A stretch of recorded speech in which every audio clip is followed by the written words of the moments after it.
જય માતાજી અને ગુડ મોર્નિંગ સાથે સવાર પડી ગઈ છે મિત્રો આપણી. ત્યારબાદ નીકળી ગયા મિત્રો ઓફિસે.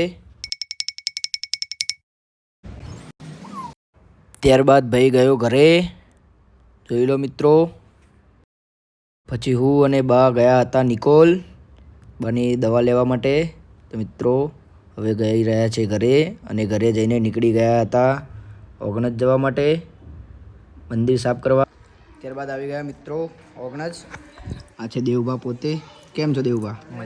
મજા મજા ને જીવનમાં? સ્વરાજસિંહ બાપુ સંતાઈ ગયા છે. સ્વરાજસિંહ બાપુ કેમ છો? મજામાં જીવનમાં મજા મજા ને? હા, આપણે થોડો દૂર તો રાખ યાર. અરે ત્યાર પછી ઓગણજ મંદિર સાફ કરીને નીકળી ગયા મિત્રો ઘરે. તો આજનો બ્લોગ આપણો અહીંયા સમાપ્ત થાય છે. અમારા વિડીયોને લાઇક શેર કમેન્ટ જરૂરથી કરજો મિત્રો. મળીએ આપણે બીજા બ્લોગમાં. જય માતાજી.